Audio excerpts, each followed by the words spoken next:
आप सभी का एक बार फिर से स्वागत है आपके अपने YouTube चैनल दीप स्टडीज़ पर। आज की इस वीडियो में हम करेंगे class 10th exercise 3.2 third chapter the linear equations in two variable. हमें दो वेरिएबल्स की इक्वेशंस को सोल्व करना है बाय ग्राफिकली अलजेब्राइकली। कल हमने ग्राफ बनाना सीखा था, आज हम उसका फर्दर पोर्शन करते हैं जब हम ग्राफ से सोल्यूशन निकालेंगे।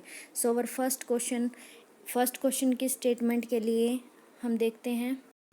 सो ये रही हमारी फर्स्ट क्वेश्चन की statement. Form the pair of linear equations in following problem and find their solution graphically. हमें प्रॉब्लम्स पढ़नी है और उनके सॉल्यूशन को ग्राफिकली हमें रिप्रेजेंट करना है। First is 10 student of class 10th took part in mathematics quiz. Total students कितने हैं? 10। पहला क्ल्यू हमारे पास ये है। If the number of girls is 4 more than the number of boys. Number of girls क्या है? बॉयज़ से 4 ज़्यादा है। तो हम बॉयज़ और गर्ल्स, क्योंकि टू वेरिएबल्स है तो हम दोनों ही मान लेते हैं। बॉयज़ हमने मान लिए x, let the number of boys, माना लड़कों की संख्या x, माना लड़कियों की संख्या, let the number of girls equal y। अब हमें जो जो कंडीशन दी हुई है हम लिख लेते हैं। 10 स्टूडेंट्स हैं, मतलब बॉयज़ और गर्ल्स को ऐड करके कितने आए? 10। पहली कंडीशन तो हमें पहली लाइन से ही मिल गई। नेक्स्ट हमें दिया हुआ है number of girls is 4 more than the boys. Number of girls y, 4 more than the boys, 4 plus x. तो यहाँ से हमारी x माइनस वाई की वैल्यू आ गई -4। तो हमें एक पेयर मिल गया, एक युग्म मिल गया। x plus y equal 10, x minus y equal -4। अब देखते हैं इसको हम कैसे सोल्व करते हैं ग्राफिकली। अब देखिए इसको हमने ग्राफिकली यहाँ पे सोल्व किया हुआ है। x minus y equal -4 first हमारी ये इक्वेशन थी और सेकंड थी हमारी x plus y equal 10। x दोनों इक्वेशंस को हम लिख लेंगे x minus y equal -4 and x plus y equal 10। और कल जैसे हमने किया था एक टेबल बना लेंगे ग्राफ ड्रॉ करने के लिए। x y की फॉर्म में x को 0 पुट किया y आया 4, x को 1 पुट किया y आया 5, x को 2 पुट किया y आया 6। इस क्वेश्चन में भी x को 3 पुट किया y आया 7, x को 4 पुट किया y आया 6, x को पुट किया 5 तो y आया 5। नेक्स्ट हमने कोऑर्डिनेट प्लेन ड्रॉ किया है। कोऑर्डिनेट प्लेन ड्रॉ करने के बाद 1 सेकेंड, कोऑर्डिनेट प्लेन ड्रॉ किया है लेकिन इसमें हमने नेगेटिव नंबर्स नहीं डाले हैं। मैंने y और x के नेगेटिव नंबर्स को रिप्रेजेंट नहीं किया है, वो आप कर सकते हैं। हमने इसलिए नहीं किया है क्योंकि हमारी टेबल में सारे पॉजिटिव नंबर्स हैं, तो हमने सिर्फ राइट साइड को और अपर साइड को नॉमिनेट किया है, लोअर और लेफ़्ट साइड को हमने कुछ नहीं लिखा है।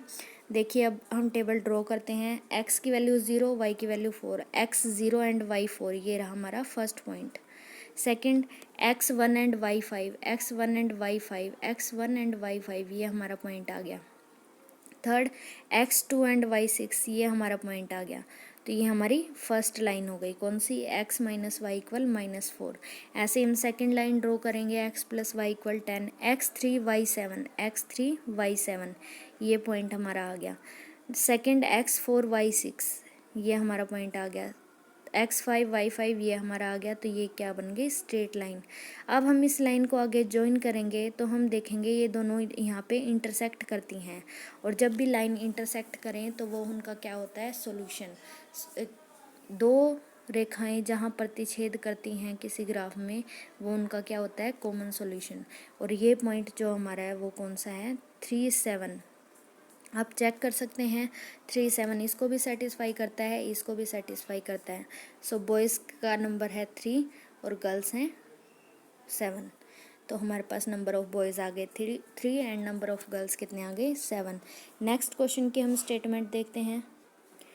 ये सेकंड क्वेश्चन है, इसमें क्या है? 5 pencils and 7 pen together cost ₹50 wherever 7 pencils and 5 pen together cost ₹46। Find the cost of 1 pencil and that of 1 pen। तो पेंसिल की कॉस्ट मान ली x, पेन की मान ली y। 5 पेंसिल एंड 7 पेन्स कितने के हैं? 50 के। नेक्स्ट क्या बोला है? 7 पेंसिल्स एंड 5 पेन्स कितने के हैं? 46 के। इसको हमने ग्राफिकली सोल्व करना है। चलिए दोबारा से एक बार सॉल्यूशन पे चलते हैं। ये देखिए हमने दोनों इक्वेशंस को लिख लिया है। 5x plus 7y equal 50 and 7x plus 5y equal 46। हमने अगेन टेबल ड्रॉ करी है लास्ट क्वेश्चन की तरह। x 3 पुट किया y 5 आया, x 10 पुट किया y 0 आया, x को 0 पुट किया y 7.1 आया। इसमें हमने जनरल क्या किया है, एक टेबल बना ली। अगर आपको पॉइंट्स नहीं ध्यान रहते हैं कि आपको कौन कौन से पॉइंट्स लेने हैं, तो आप क्या कीजिए, एक टेबल ड्रॉ करेंगे x y। फर्स्ट x को 0 रख दीजिए, y की वैल्यू निकाल लीजिए, फिर y को 0 रख दीजिए, x की वैल्यू निकाल लीजिए। उसके बाद आपको एक ही पॉइंट सोचना पड़ेगा कि आप x को कुछ भी पुट करें, y की वैल्यू निकालिए। कल मैंने आपको थोड़ा रेंज के लिए बताया था, उसमें मैंने पॉइंट्स थोड़ा सोच समझ के रखे थे कि भाई मैं ये पॉइंट रखूँगी तो मुझे इस रेंज का मिल जाएगा। वो आपको कंपल्सरी नहीं है, आप इसको जिस भी फॉर्म में करना चाहिए। मेरे पॉइंट्स मान लो यहाँ पे 0, 9.2, 6.5 ये हैं। आपके पॉइंट्स कुछ और भी हो सकते हैं, आपका ग्राफ सेम आएगा उसी पैटर्न से भी। तो देखते हैं हम ये क्वेश्चन हमने कैसे बनाया है। x3y5, x3y5 ये रहा मेरा point. Next is x10y0, x10y0 ये पॉइंट। x0y7.1 ये रहा पॉइंट। इन तीनों को हमने मिला दिया, ये हमारी फर्स्ट लाइन आई 5x + 7y = 15। नेक्स्ट लाइन हम ड्रॉ करेंगे x0y9.2, x0y9.2, x6.5 ये रहा, x3y5 ये रहा। इसमें तो हमें साफ साफ नज़र आ रहा है 3 5 पे इन दोनों ने इंटरसेक्ट कर दिया। तो इसका सोल्यूशन कितना होगा, 3 5। तो कॉस्ट ऑफ ए पेंसिल होगा 3 and cost of a pen होगा 5। So cost of pencil is 3, cost of pen is 5। ऐसे हम ग्राफिकली सोल्व करते हैं पेयर ऑफ लीनियर इक्वेशंस को, जहाँ भी वो इंटरसेक्ट करें वो उसका सोल्यूशन होता है। सेकंड क्वेश्चन करने से पहले हम थोड़ा सा बेसिक चीज़ें समझ लेते हैं इसके बारे में। देखिए, जब भी हमें पेयर ऑफ लीनियर इक्वेशंस दिया होता है, जब भी हमारे पास एक पेयर की बात की जाती है, तो हम उनको कंपेयर करेंगे सबसे पहले दोनों इक्वेशंस को। किससे, ये दो इक्वेशंस मैंने लिखी हुई हैं, a1x + b1y + c1 = 0, a2x + b2y + c2 = 0। यहाँ से कंपेयर करके मैं किसकी value निकालूंगी, a1 b1 c1, a2 b2 c2। उसके बाद मैं बिना ग्राफ ड्रॉ करे बता सकती हूँ कि कौन सा ग्राफ इंटरसेक्ट करेगा, कौन सा ग्राफ पैरेलल होगा। इंटरसेक्ट मीन्स कोई भी दो लाइन्स इंटरसेक्ट करेंगी, पैरेलल मीन्स पैरेलल, और कोइंसिडेंट मतलब एक लाइन के ऊपर दूसरी लाइन आ जाए। हिंदी में अगर हम बात करें, ये रेखाएं होती हैं प्रतिच्छेदी, ये होती हैं समांतर, और ये होती हैं समपाती। क्या होती हैं, समपाती। अब अगर हम ग्राफ को ही रीड करें तो यहाँ से हमें जैसे पता चल रहा है जहाँ इंटरसेक्ट करती है वहाँ हमारा सॉल्यूशन होता है, तो इसका सॉल्यूशन हमें मिल जाता है। तो इसलिए ये रेखाएं क्या हैं, संगत हैं, या फिर कंसिस्टेंट इसे बोला जाता है, जिसका सॉल्यूशन हमें फाइंड आउट हो जाता है। क्या होता है ये, कंसिस्टेंट। ये लाइन पैरेलल्स हैं, ये कहीं मीट नहीं करेंगी, समांतर रेखाएं कहीं भी प्रतिच्छेद नहीं करती हैं, तो इसका हमें कोई सॉल्यूशन मिलेगा ही नहीं। तो ये क्या होंगी, असंगत या फिर इनकंसिस्टेंट। नेक्स्ट, ये जो कोइंसिडेंट होंगी, अब ये दोनों लाइंस हर पॉइंट पे प्रतिच्छेद कर रही है, हर पॉइंट पे इंटरसेक्ट कर रही हैं, तो हर पॉइंट इनका सॉल्यूशन होगा। तो इसके बहुत सारे हल हैं, इनफाइनाइट मैनी सॉल्यूशंस हैं। अब सॉल्यूशन मिल तो रहे हैं हमें, तो इसलिए क्या होगा, कंसिस्टेंट या संगत। तो इसी तरह हम ये चीज़ें निकालेंगे कैसे, उसके लिए कुछ कंडीशंस है, a1 b1 c1, a2 b2 c2, जो हम बात कर रहे थे।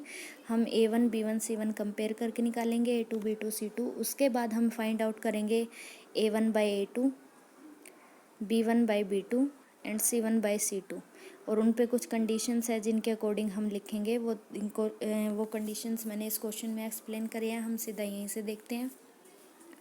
First is our 5x - 4y + 8, 7x + 6y - 9। इससे हमने कंपेयर किया, a1 आया 5, b1 आया -4, c1 आया 8, a2 आया 7, b2 आया 6 एंड c2 आया -9। फिर मैंने क्या निकाला, a1/a2, b1/b2, c1/c2।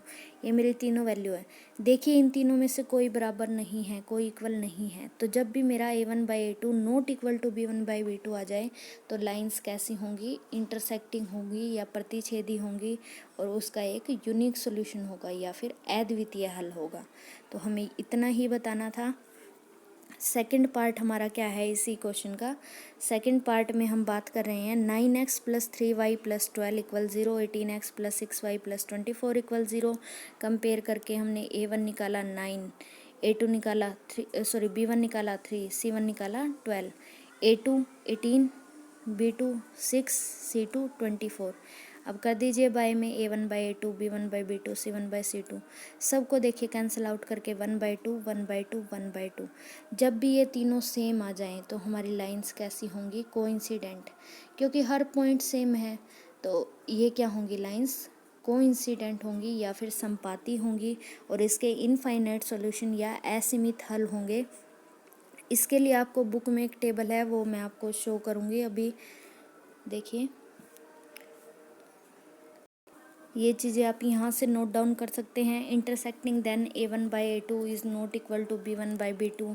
Coincident then A1/A2 = B1/B2 = C1/C2। Parallel then A1/A2 = B1/B2 is not equal to C1/C2। ये चीज़ें आप ध्यान से देख लीजिए। अब हम आते हैं डायरेक्ट अपने क्वेश्चन पे ही आ जाते हैं दोबारा। अब हम थर्ड पार्ट अपना रिज्यूम करते हैं एज इट इज़। ये क्या है? 6x - 3y + 10 = 0, 2x - y + 9 = 0, A1 6, B1 - 3, C1 10, A2 2, B2 - 1, C2 9, A1/A2, B1/B2, C1/C2। अब इसको किया तो ये 3 है, ये 10/9 है, तो A1/A2 एंड B1/B2 बराबर हैं, पर वो C1/C2 के इक्वल नहीं है। तो लाइन कैसी होंगी हमारी? पैरेलल होंगी, नोट इंटरसेक्टिंग होंगी, या समांतर आप कह लीजिए। समांतर रेखाओं का कोई हल नहीं होता, so there is no solution. I hope you like my video. If you like my video then like, share and subscribe to my channel, and for further videos stay tuned to my channel. Stay home, stay safe. Thank you.